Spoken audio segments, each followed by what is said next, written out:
저는 오늘 여러분들과 함께 주님이 찾으시는 예배자라고 하는 말씀의 제목으로 함께 은혜의 말씀을 나누고자 합니다. 아마도 사마리아 여인과 예수님과의 그 대화에서 가장 중요한 핵심은 바로 예배에 관한 말씀이 아닐까 생각해 봅니다. 많은 목사님들이 예배에 관한 설교를 할 때 가장 많이 인용하는 구절이 바로 오늘 우리가 함께 읽은 이 본문의 말씀이니까요.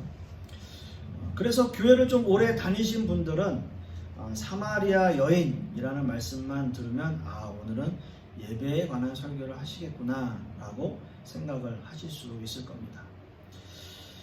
그런데요, 지난주 말씀을 통해서 자신의 죄에 대한 문제와 영생의 문제를 해결한 이 사마리아 여인은 뜻밖에도 이런 질문을 하게 되죠. 오늘 읽은 본문 4장 20절 말씀을 보시면 우리 조상들은 이 산에서 예배하였는데 당신들의 말은 예배할 곳이 예루살렘에 있다 하더이다 라는 말을 해요.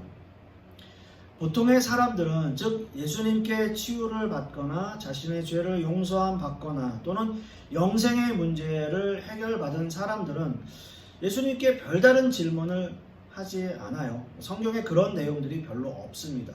주로 그런 사람들 이후에 예수님을 따랐다거나 아니면 예수님을 전하는 사람이 되었다거나 그런 정도의 모습으로 묘사되어집니다. 근데 오늘 말씀은 좀 분위기가 달라요. 그런 일들이 있은 이후에 이 사건이 또 이렇게 전개가 되고 있는 거죠. 말씀을 보시면 사마리아 여인은 갑작스럽게 말씀을 예배의 문제로 또는 예배의 장소에 대한 문제로 전환하고 있다라는 거예요. 그 여인에게는 예배에 대해서 특별히 장소에 대해서 궁금한 것이 있었다라는 거죠. 사실 예배 장소에 관한 문제는 유대인과 사마리아인들의 오랜 논쟁거리였습니다. 이스라엘 민족이 남북으로 분열왕국 시대, 분열된 그 시대에 북이스라엘과 남유다가 모두 다 멸망당하고 포로로 끌려간 이후에 70년이 지나고 페르시아 왕 고레스 왕 때에 1차로 포로로 잡혀갔던 사람들이 귀환하는 시대가 있었어요. 1차 포로 귀환 시대. 그때 그 포로로 귀환된 사람들이 가장 먼저 한 일이 성전을 재건하는 일이었습니다. 그런데 사마리아인들이 함께 참여하길 원했지만 유대인들은 완강히 그들을 거부했어요. 그 이유는 지난주에 제가 말씀을 드렸죠. 혼혈 민족에 대한 혐오가 있었던 유대인들은 사마리아인들이 함께 성전을 재건하는 것을 허락하지 않았다라는 거죠. 그래서 이 사마리아인들은 자신들의 예배의 문제를 해결하기 위해서 그리심산이라고 하는 곳에 자신들의 성전을 건축하게 되었습니다. 그리심산은 뭐냐? 그리심산이라고 하는 곳은 모세가 이스라엘 민족이 가나안 땅에서 가나안에 출애굽해서 가나안 땅에 입성했을 때 민족을 둘로 나누어서 에발산에서는 저주를 선포하고 그리심산에서는 축복을 선포했던 곳이에요. 그러니까 이 선포는 하나님의 율법의 말씀을 순종하면 너희들이 축복을 받지만 너희들이 불순종하면 저주를 받을 것이다 라는 선포를 했던 장소입니다. 그래서 축복을 선포한 그리심산이 지금 사마리아 여인이 말하고 있는 이 산이라고 얘기한 바로 그곳이에요. 그곳에 하나님의 성전을 그리심산에 건축을 했고 사마리아인들은 그곳에서 예배를 드렸습니다. 자, 그러나 이 예배의 처소 역시 BC 129년에 완전히 파괴되어지고요. 그 외형은 존재하지 않았지만 축복의 산으로 믿고 있던 사마리아인들에게는 기도의 장소로 남아 있었던 것이죠. 그러나 유대인들은 당연히 그것을 인정하지 않았습니다. 유대인들은 예루살렘에 세워진 성전 외에 다른 성전은 말씀에 위배된다라고 이야기했고요. 종교의 순수성을 해치는 행위이므로 그것을 인정하지 않았고 그러한 행동 자체를 혐오했던 거예요. 이것이 사마리아 여인이 예수님께 질문한 그 질문의 배경이에요. 자, 그런데 여러분 한번 생각해 보십시오. 사마리아 여인이 예수님께 궁금해했던 것, 지금 질문하는 게 뭡니까? 예배의 장소에 대한 문제예요. 예루살렘 성전입니까? 아니면 그리심산, 우리가 지금 기도하고 있는 그 처소입니까? 라는 거죠. 당시에 뿌리 깊게 자리 잡고 있는 예배 장소에 대해서 그 여인은 관심이 있었다라는 얘기죠. 비록 세상에서 인정받지 못하고 천한 모습으로 살아가고 또 늘 남의 눈을 피해 다녀야 하는 삶을 살고 있었지만 그 여인의 마음에는 늘 채워지지 않는 갈급함이 있었어요. 예배는 어디서 드려야 될까? 어느 곳이 진정한 예배일까? 저 유대인들은 지금 예루살렘 성전이라고 이야기하고 있고 우리 성전에 대해서는 혐오하고 이것을 인정해 주지 않는데 나는 그럼 어디서 예배를 드려야 진정한 예배를 드릴 수 있을까? 늘 생각하는 사람이었다는 거죠. 그것에 대한 갈급함이 있었어요. 진정한 예배를 드리기 원하는 그 여인에게 선지자로 고백한 예수님은 자신의 갈급한 이 문제를 해결해 줄 수 있는 유일한 분이라고 그는 믿게 되었던 거죠. 자신의 모든 과거를 알고 계시는 신적인 능력을 가지고 계시는 예수님은 자신의 가장 궁금해하고 가장 알고 싶어하는 그 문제, 예배의 문제도 당연히 해결해 줄 수 있는 분이라고 믿게 되었던 겁니다. 그래서 그런 질문을 했던 거예요. 예수님께서는 이렇게 예배를 갈급해하는 그 여인에게 진정한 예배가 어떤 것인지 말씀을 선포합니다. 그래서 오늘은 두 가지의 주제로 함께 말씀을 나누기를 원하는데요. 첫째는 진정한 예배는 장소에 있지 않다라는 겁니다. 오늘 우리가 함께 읽은 본문 말씀 요한복음 4장 21절 말씀을 우리가 한번 다시 한번 보겠습니다.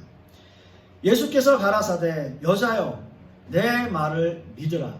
이 산에서도 말고 예루살렘에서도 말고 너희가 아버지께 예배할 때가 이르리라 라고 말씀합니다. 자, 오늘 이 말씀을 보시면 되게 의아하죠.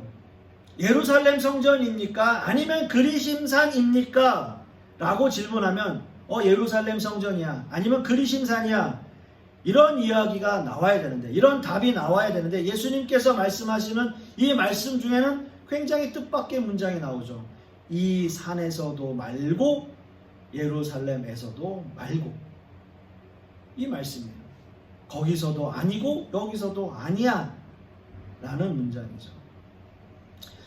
사실상 유대인들에게 있어서 성전이라고 하는 것은 매우 중요한 장소입니다. 성전은 모세의 장막으로부터 시작이 돼요.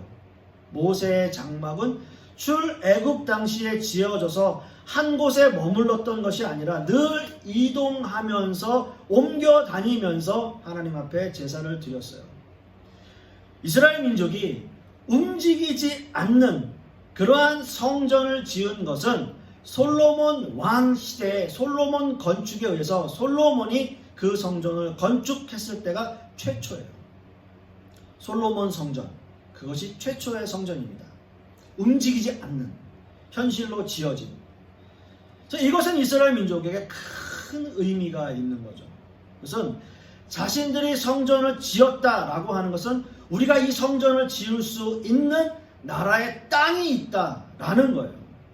그 말인즉슨 더 이상 우리는 유랑민족이 아니다. 더 이상 떠돌아다니지 않아도 된다라는 의미잖아요. 우리에게 나라가 있다. 우리에게 주권이 있다. 우리에게 영토가 있다. 그리고 국민이 있다라는 거죠. 출애굽 이후에 자신의 나라가 없었던 이스라엘 민족에게 성전은 그런 의미죠. 그런 의미에서 너무나 중요한 의미가 있습니다. 그 이후에 성전이 외부의 침략에 의해서 파괴되고 다시 재건되고 파괴되고 재건되고, 그리고 예루살렘 예수님 그 시대에 있어서는 헤롯 성전이 존재하고 있었어요. 자, 성전은 이렇게 이스라엘 민족들에게 역사와 같은 거죠. 신명기 12장 5절 말씀을 보시면 오직 너희 하나님 여호와께서 자기 이름을 두시려고 너희 모든 지파 중에서 택하신 곳인 그 거하실 곳으로 찾아 나아가서 라고 말씀하고 있습니다. 이름을 두시는 곳, 하나님의 성전이 있는 곳이죠. 이 말씀은 곧 예루살렘 성전을 의미하고 하나님께서 택하신 장소는 바로 그 장소, 예루살렘 성전을 의미하는 거예요. 그래서 유대인들은 그것을 주장하고 있는 거죠. 예루살렘 성전이야말로 유일한 성전이다 라고 말하는 거죠. 자, 그런데 예수님은 뭐라고 합니까? 이곳에서도 말고 예루살렘 성전에서도 말고 라고 말씀을 하고 계시죠. 예수님이 이렇게 말씀하시는 이유가 뭘까요? 예수님께서 이렇게 말씀하시는 이유, 더 이상 성전이 중요하지 않다라는 겁니까? 그건 아니죠. 자, 이 말씀은 장소에 얽매이지 않는 진정한 예배의 때가 올 것이다 라는 뜻이에요. 그리고 예수님은 말씀을 이렇게 이어가요. 요한복음 4장 22절 말씀을 보면 너희는 알지 못하는 것을 예배하고 우리는 아는 것을 예배하노니 이는 구원이 유대인에게서 남이니라 라고 말씀하세요. 자, 이 말씀을 언뜻 보면 구원이 유대인에게서 나온다. 아, 그러면 유대인들의 말이 다 맞는 거 아닌가? 예루살렘 성전이 중요한 거 아닌가? 라고 생각할 수 있어요. 즉, 이 말씀은 방금 전 우리가 언급해드린 그 두 장소가 아닌 이유가 여기에 있는 거예요. 다름이 아니라 예배의 의미가 장소에 있는 것이 아니라 그 대상자에게 있다라는 말씀을 이렇게 말씀하시는 거죠. 자, 그 당시에 사마리아인들은 모세 오경만을 영감받은 하나님의 말씀으로 믿고 있었습니다. 모세 오경만을. 따라서 하나님에 대한 완전한 지식을 그들은 가질 수가 없었어요. 즉, 예배할 대상은 알았지만 정작 그 대상자인 하나님에 관해서 아는 지식이 없었다는 거예요. 하나님이 어떤 분이신지, 또 구체적으로 말씀을 통해서 하나님은 어떤 인격체이고 어떤 분이시고 그분이 어떻게 우리에게 행하실 것인가에 대해서 정확하게 아는 지식이 없었다는 거예요. 사마리아인들이. 사마리아인들은 하나님의 계시의 말씀을 그래서 무시함으로써 종교적 혼합주의에 빠지게 된 거예요. 그런 반면에 유대인들은 성경을 통해서 비교적 충만한 하나님의 말씀을 소유하고 있었던 민족이었습니다. 그리고 유대인들을 통해서 이 땅에 오시는 메시아가 오실 것이다, 메시아가 오실 것이라는 하나님의 말씀을 이미 구약의 예언을 통해서 그들은 알고 있고 믿고 있었어요. 이 메시아는 모든 인류를 구원하시기 위해서 이 땅에 오실 것이고 지금 이 메시아는 바로 그 여인 앞에 서 계신 그분, 바로 그들이 믿고 예배해야 할 대상자인 그 실체이신 거예요. 한번 상상을 해보세요. 굉장한 지금 상황인 거예요. 지금 굉장한 상황이에요. 참 많은 교회들은 사실상 이런 유형의 교회에 많은 관심을 가지게 됩니다. 교회를 어느 정도 다니고 또 교회 안에 성도님들이 어느 정도 모이면 대부분의 교회들이 이렇게 좋은 장소의 교회를 지으려고 참 많은 노력을 해요. 그래서 그런 것들이 문제가 되고 또 성전 건축을 하면서 여러 가지의 일들이 생겨나게 되죠. 그래서인지 어느 순간에는 한국에 정말 사람들이 많이 모이는 그러한 대형 교회임에도 불구하고 교회 성전 건축을 포기하고 오히려 교회 건축하는 비용들을 이웃을 돕거나 선교를 하는 데 사용하는 그러한 목회자들에 대해서 참 많은 칭찬을 하고 또 본받아야 될 일이다 라는 이야기도 합니다. 그러나 대부분의 목회자들은 그렇지 않죠. 대부분의 교회들은 그렇지 않아요. 물론 교회를 건축하는 것이 잘못되었다거나 아니면 교회를 건축하지 않는 것이 잘하는 것이다 라는 의미로 말씀드리는 것은 아닙니다. 예배의 본질을 말씀드리고 있는 거죠. 예배의 본질, 즉 예배의 장소에 예배의 본질이 있는 것이 아니라 예배의 본질은 예배의 대상자를 분명히 알고 그분을 경배하고 찬양해야 하는 것이다 라는 거죠. 너무나 중요한 것은 하나님을 알고 우리가 경배해야 할 그 대상자인 그 하나님에 대한 지식을 충만히 서로 나누고 말씀을 통해서 전하고 그것을 배워가는 예배, 그것이 너무나 중요해요. 이런 하나님을 아는 지식에 대해서 요즘에 세상 사람들이나 교회들이나 목회자들은 갈급해하지 않아요. 재미있는 이야기, 즐거운 이야기 또는 웃긴 이야기들로 예배 시간에 한번 하하 웃으면 이것은 성공적인 예배인가? 라고 착각하게 만드는 예배를 드리게 되는 거죠. 지금 예수님은 사마리아 여인을 향해서 이 말씀을 하고 계십니다. 비록 세상에서 방황하며 힘든 삶을 살고 있는 이 여인이 한 선지자를 만나자마자 그 안에 감추어 있었던 예배의 갈급함을 드러내고 있는 바로 지금이 너는 예배할 때다 라는 말씀을 하고 계시는 거예요. 왜냐하면 지금 그 여인의 앞에 말씀하고 있는 그분이 바로 구약시대부터 예언되어져 있던 그 메시아, 그 하나님 그 실체이기 때문이에요. 자신의 갈급함을 해결해 줄 수 있는 메시아가 바로 자기 눈앞에 있다고요. 예수님을 만나는 곳이면 그곳이 어디든 예배 장소가 되는 거예요. 그 예배 장소가 예루살렘 성전이든 아니든 그리심 산이든 아니든 필요 없어요. 예수님이 계시고 메시아가 계시는 그곳이 바로 예배 장소라는 거죠. 이제 이 여인에게 필요한 것은 진심으로 예수님을 나의 구주로 영접하고 예수님을 믿고 그 안에 갈급해 있던 그 마음이 예배로 승화되어지는 거예요.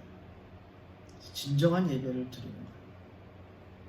사랑하는 성도 여러분, 자신이 하나님의 성전, 내가 하나님의 성전인 것과 또 우리가 진정한 예배를 드려야 한다는 것, 그것을 우리가 믿고 깨닫고 그러한 예배자의 삶을 살 수 있는 저와 여러분들이 되시기를 소망합니다.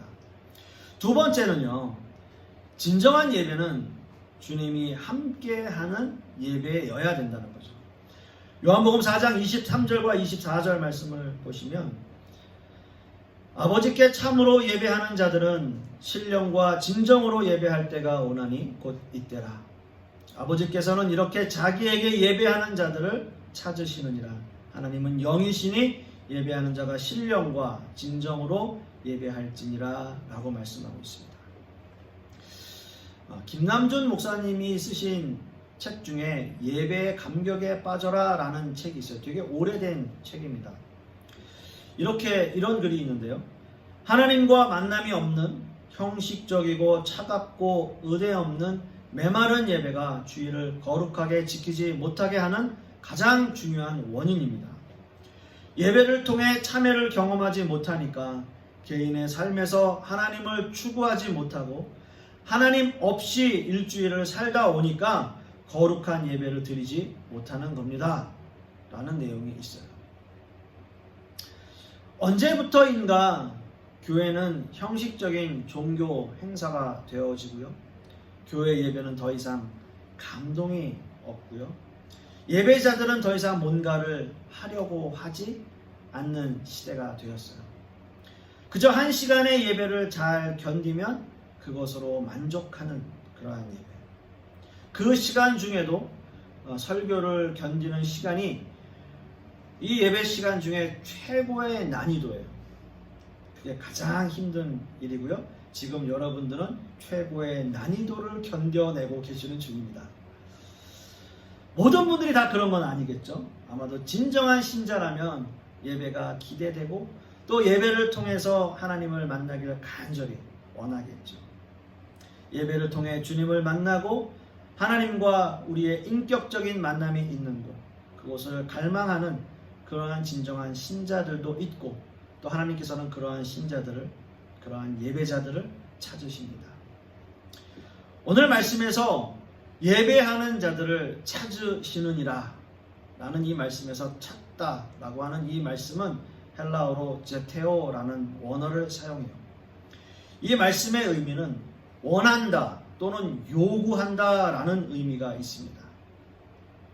따라서 이 말씀은 하나님이 예배자를 찾아다닌다 라는 의미라기보다는 하나님께서 택한 백성들이 하나님이 원하시는 예배자가 되기를 열망한다 라는 의미를 가지고 있어요.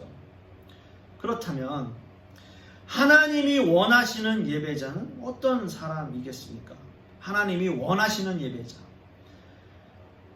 간단하게 말씀드리면 성령 충만하고 진리의 말씀이 마음 안에 살아있는 사람일 거예요.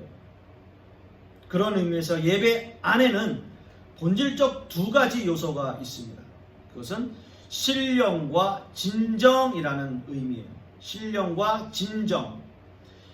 이 말씀이 헬라어 원어에는 영과 진리라고 표현되어 있습니다. 영과 진리. 예배는 반드시 성령이 주관하시는 예배여야 합니다. 인간은 본질적으로 하나님을 알 수 없는 존재입니다. 왜냐하면 인간은 모두가 다 죄인이기 때문이에요. 늘 제가 이 얘기를 합니다. 자, 그래서 우리는 하나님께 나아갈 수 있는 방법이 없어요. 그러나 그 길을 열어주신 분이 바로 성령님이시다라는 거죠. 예수님께서는 우리에게 성령을 보내주셔서 우리와 하나님 사이에서 영적인 교통이 있게 하신 것입니다. 그래서 우리는 그 성령님을 통해서 하나님을 인격적으로 만날 수 있게 되는 거예요. 그렇기 때문에 예배 안에서 그 성령님의 역할은 너무나 중요하다라는 거죠. 자, 그러자 이 사마리아 여인은 늘 생각하고 자신들의 조상들에게 들어왔던 메시아라는 분이 생각나게 돼요. 예수님께서 이 말씀을 쭉 하시니까 옛날에 우리 조상들이 이런 얘기를 했는데 라는 게 생각나는 거예요. 자, 이제 이 여인의 관심은 예배 장소의 문제에서 메시아에 대한 기대감으로 그 생각이 바뀌게 돼요. 전환되게 되는 거예요. 즉 사마리아 여인은 이 땅에 오실 메시아가 예배의 모든 문제를 회복하실 것이다 라고 믿고 있었기 때문인 거죠. 자, 사마리아인들은 모세 같은 선지자 하나가 와서 하나님의 백성들에게 모든 것을 가르쳐 줄 것이다 라고 하는 기대를 늘 하고 있었어요. 그 생각을 늘 하고 있었던 거예요. 왜요? 혼합 민족으로서 늘 박해받고 핍박받아 오던 그 민족들이 붙잡는 게 있을 거 아니에요. 모세 오경을 믿고 있었던 그들에게는 모세 같은 선지자가 와서 우리를 해방시켜 줄 것이다. 이 모든 예배의 문제들을 해결할 것이다. 그 생각을 가지고 있었고 모든 사마리아인들은 그것을 배웠어요. 그래서 그걸 기대하고 있었던 거예요. 자, 그래서 마지막 말씀에 이렇게 기록하고 있습니다. 요한복음 4장 26절 말씀에 예수께서 이르시되 네게 말하는 내가 그러라 하시니라 라고 말하는 거예요. 25절 말씀 우리가 다시 한번 봅니다. 25절 말씀. 여자가 이르되 메시아 곧 그리스도라 하는 이가 오실 줄을 내가 아노니 그가 오시면 모든 것을 우리에게 알려주시리이다. 그 말을 하고 있는 거죠. 25절 말씀을 통해서. 어떻게 해요? 우리는 늘 들어왔습니다. 우리는 늘 메시아가 오실 것이다. 그가 모든 것을 해결해 주실 것입니다. 알려주실 것입니다. 라는 것을 우리는 배워왔습니다. 그걸 고백하는 거예요. 예배의 장소의 문제에서 이제 메시아에 대한 문제로 그 생각이 전환됐어요. 예수님께서 말씀하시는 거예요. 마지막 26절 말씀에 뭐라고요? 내가 그로라. 네가 생각하고 있는 그분, 내가 그 사람이야. 내가 그 메시아야. 여러분, 이게 정말 영화로 만들어진다면 얼마나 감동적인 상황이겠어요. 너무나 감동적이지 않습니까? 내가 그로라. 너무 감동적인 것 같아요. 이제 사마리아 여인과 예수님의 대화는 이렇게 결론에 이르게 되는 거죠. 예수님은 자신이 메시아다 라는 말씀을 하십니다. 여러분, 예수님은 다른 복음서에서는 자신이 메시아임을 공개하지 않아요. 처음에 공개하지 않아요. 그러나 이 사마리아 여인에겐 달랐어요. 예수님께서 표적만 구하던 사람들이나 예수님의 꼬투리만 잡으려고 하는 고위 관직에게는 자신을 숨겨왔지만, 어떤 의미에서는 부정한 땅에 사는 부정한 연인인 사마리아 여인에게는 자신이 메시아이심을 알리고 계시는 거예요. 신적 권위를 드러내고 계시는 거예요. 메시아를 갈망하던 이 여인은 정말 메시아를 직접 만나게 된 거죠. 자신의 일평생 들어왔던 그 메시아가 자기 눈앞에 있는 거예요. 그리고 그 메시아가 이 여인을 직접 찾아와 주신 거죠. 세상에서 가장 소외받고 힘들고 어려운 삶을 살아가고 있는 그 여인을 찾아와서 만나주신 것뿐만 아니라 그 여인을 하나님의 자녀 삼아주셨어요. 그리고 그 여인은 예수님을 처음에는 한 사람의 유대인으로, 그리고 한 선지자로, 그리고 마침내 메시아로 예수님을 고백하게 되는 거죠. 예수님께서는 부르시고 택한 백성을 절대 포기하지 않으십니다. 결코 포기하지 않으세요. 어떻게든 하나님의 자녀 삼아 주십니다. 사랑하는 성도 여러분, 우리도 마찬가지입니다. 우리를 하나님의 자녀 삼아 주신 것, 우리 안에는 늘 성령이 우리와 함께 하시고요, 우리는 그 마음을 가지고 늘 예배의 감격 속에 살아가야 돼요. 만약 나에게 그러한 예배의 감격이 없다면 우리는 지금 당장 우리의 신앙을 한번 점검해 봐야 합니다. 그래서 그 예배의 감동을 회복하기 위해서 우리는 노력해야 돼요. 언제부터인가 우리의 예배가 무미건조하고 감동이 없어지고 형식적인 예배가 되었다면, 만약 그렇다면 우리의 삶이, 우리의 예배가 온전히 회복되기를 소망합니다. 모든 사람들이 하나님의 임재를 경험하는 그러한 예배가 되기를 소망하는 거죠. 그리고 우리 교회가 그러한 처소가 되기를, 그러한 장소가 되기를 간절히 소망합니다. 기도하겠습니다.